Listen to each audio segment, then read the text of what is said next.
So it's something that I introduced at 720 Wellness. And this is about just taking care of the people, you know.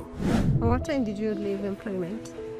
During COVID, yeah, I was forced out from employment. I was fired. Yeah.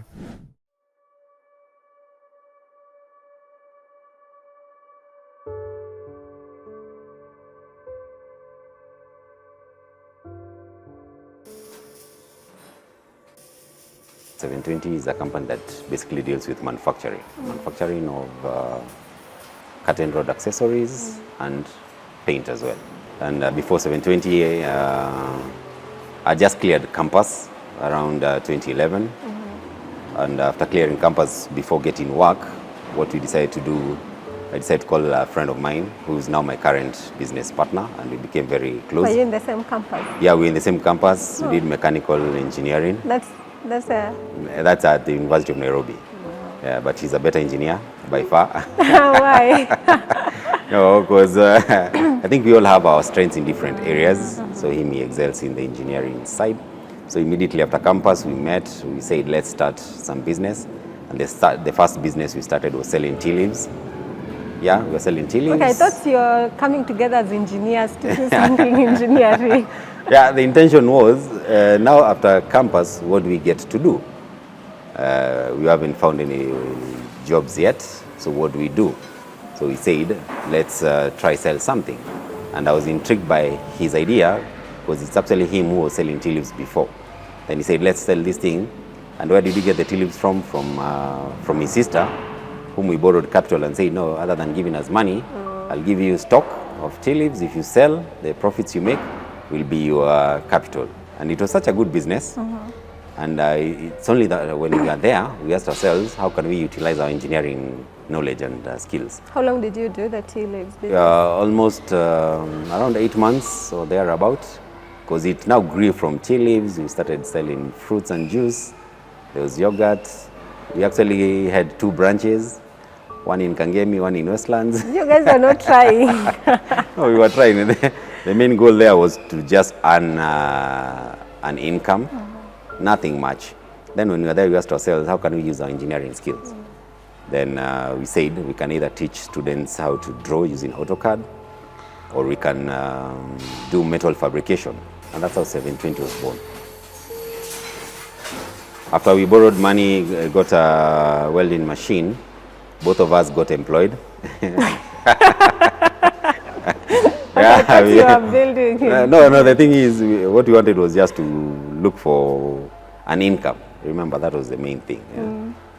So when we were starting this business, we were also looking for work. Luckily, both jobs allowed for us to have like side hustles. So this 720 was still brewing slowly. How long ago? It was a side hustle for almost 7 years. What time did you leave employment? So my transition from official employment was in 2020. I was forced out from employment. I was fired. Yeah. Luckily, in 2020, business was booming, construction was really good. So the transition from employment to now fully being available for 720 was a blessing in disguise, as in, yeah. Personally, how were you sure? Because it is a blessing in disguise. I feel like that's something you came to realize maybe later on. Yeah. But what was that feeling at that point of now I'm fired, and then I need to do this now full time? You know, you're comfortable. You have an insurance. You have a card. If you cough, if you feel anything, AR and bio.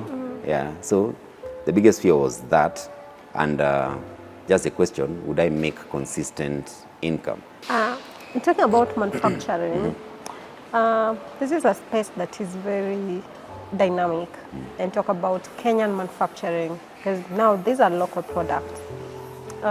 What was going through your mind at that point when you're going into this kind of space, manufacturing, and then you have to produce local products and you have to sell them?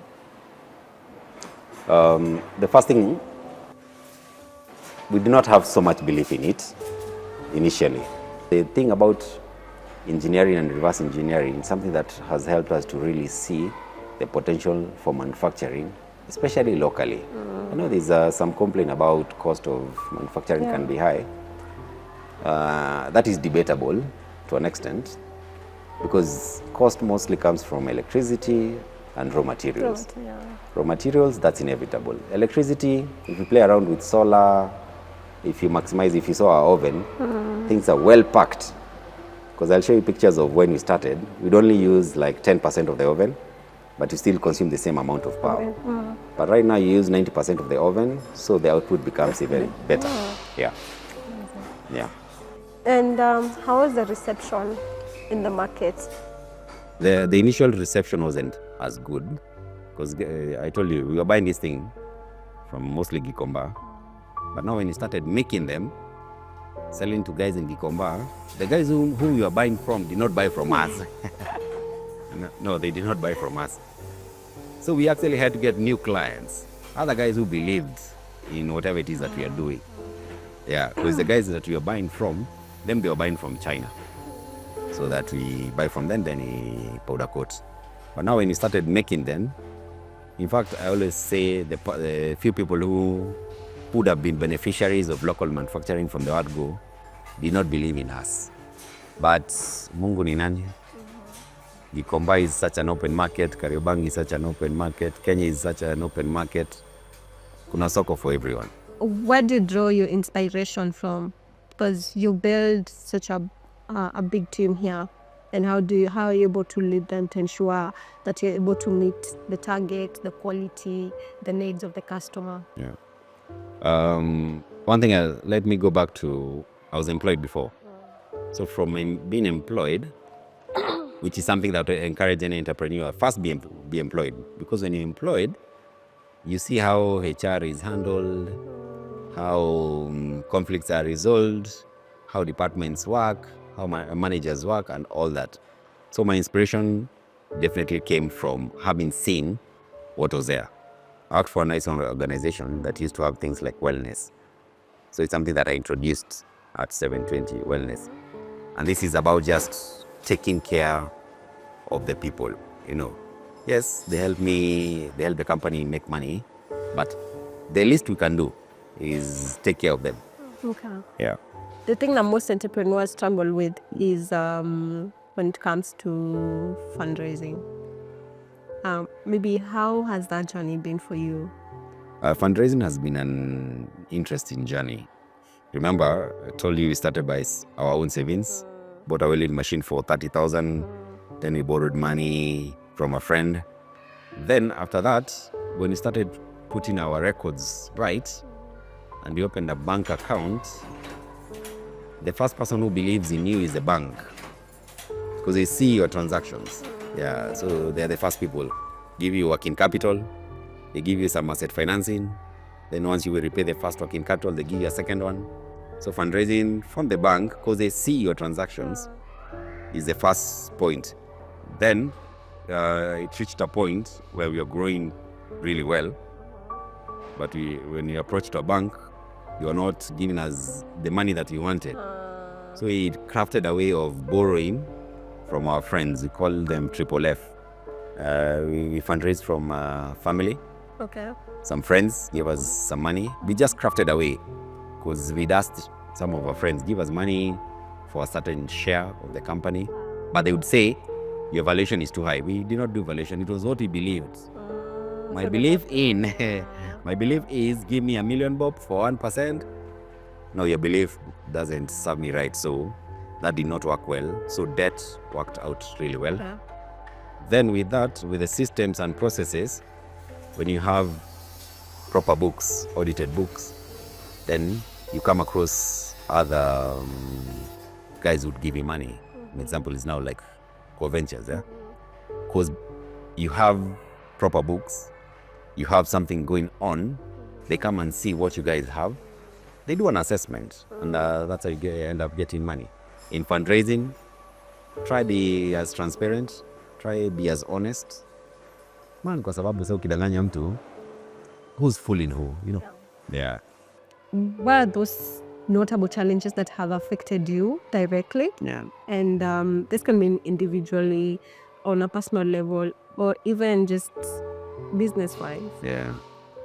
The move to entrepreneurship, first, I think it was the right move for me. And secondly, it was the right move because I did it with someone else. If I was alone, I don't think I would be where we are, honestly speaking. So there's strength in partnership, and partnership that is open. The other challenge that I've now experienced is just the issue of managing growth and managing people. The expectations, as founders, we have our vision, we have our expectations, but these people that you work with, you have to ensure that you communicate and ask yourself, have they understood the vision? So that when you're talking about maybe listing in the next 7 years, are we on the same mindset? When you're talking about right now, it's a rush for production. Are guys willing to sacrifice for that? So managing people is one of the biggest challenges, and just managing growth. But the beauty about managing people is that you delegate. Get a HR, get other people to manage people. That one helps. The beauty about managing growth is that you work with partners. Yeah, like there is one of the guys that I'm working with for solar. He's really good at doing that. So incorporate him as a partner, then work towards that. So partnership is one of the ways of managing some of these challenges. I've come to realize the phrase, the sky is the limit, is actually true, because you can actually achieve. So the expectation wasn't so much there because I did not know what I was getting into. But the reality that I've come to see is that we can achieve more if we give ourselves into this. Yeah, if you aim for the sky, you will land somewhere high. But it's not easy and requires continuous reminder that you guys, then don't be, not, I don't want to use the word of ambitious because I don't like that word. Be ambitious and put in the work. Yeah. Okay. Yeah. What do you see yourself in the next 5 years, 10 years? Yeah. We keep dreaming big as 720. We hope to continue expanding in the manufacturing space, just beyond sheet metal or the engineering side. We hope to get into different other aspects of manufacturing. And the main reason for that is just to build the confidence among other local entrepreneurs that it's possible. Has any of this, maybe building 720, affected your personal life? Yeah, okay, to an extent I think it has affected. Because right now I don't have more time, man. There's no time for going out. Yeah, so there's that. Before entrepreneurship, I think after work you'd go for coffee with friends and all this. Saturday you're going for a hike. Yeah, Sunday you're just at home. But now with entrepreneurship and among the first years, man, there's no time, man. Yeah, so the effect is guys complain you either love your work so much. Man, I love my work, yes, but if I don't do it, the 30 guys there will, yeah. Freedom is coming. I hope so. Freedom is coming. But right now, the initial years, the only downside is a lot of time is spent like at work. On the flip side, the good side is now you believe in yourself more. In fact, sometimes you might be you might be in church listening to a sermon, then an aha moment comes. Because you see, the silence during prayer helps you think to an extent. Yeah. I would like you to talk to young entrepreneurs or someone who's thinking of coming into entrepreneurship, manufacturing to be specific, and tell them something that you tell Ken at the point of when you're being fired and you had to think about going into building 720 now seriously. But entrepreneurship is awesome. The beginning point that I would say for any young person is to be employed. And they could be menial tasks. or so they look. But when you're present there, you're able to learn a thing or two. You always ask for experience. Where do you get this experience from? You get it from doing the small tasks that you find maybe at a job. Then the other thing is to begin small. It's good to aim high, and let's always aim high, but let's begin small. If one could get a mentor, if one could get a support system, that is even better.